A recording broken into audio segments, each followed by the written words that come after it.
out loud. Hey everybody, welcome to another edition of One Question, One Answer. Today we're talking internal communications, and somebody's missing. Jan was supposed to be here. Jan, there she is. She must not have got the memo. Poor internal communications. And I'm not using this just as a joke. She really was supposed to be here, but she couldn't make it. But don't worry, we have some really good panelists today. Celeste and Amy are here. We're here to talk about internal communications.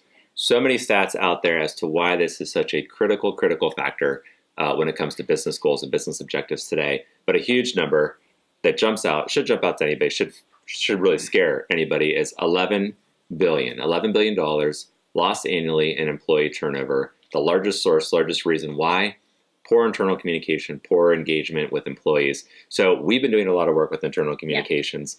It really seems to have been coming to fruition as a trend that they hit on. We've been tracking this for probably about a year, and it's really been a huge growth area. So Celeste and Amy have done a lot of work with internal communication programs. So I wanted to ask them just one question, one answer. Why is internal communication such a big factor right now?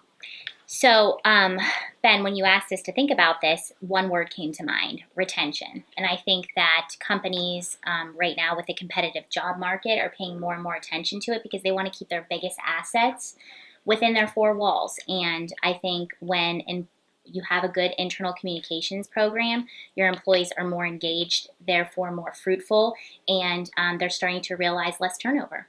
Yeah. So retention is my answer to your question. That's getting everybody's attention. Yes. That's beyond marketing communications. Yes. That's a number that's hitting everywhere. Yeah. Yes, I agree. Yep. Amy? I would actually back up from that, kind of what you were saying with retention and looking at other departments, but backing up from communications and thinking there's so much going on within the organizations right now with new campaigns for values. A lot of companies are trying to roll out millennial campaigns to be able to speak with a younger demographic who's working there, new culture campaigns, things like that. But with all of this happening in a lot of these companies, unless you have a really comprehensive internal communications program, they're not going to get those messages, and they're not going to understand why those new campaigns are important to them, these new initiatives.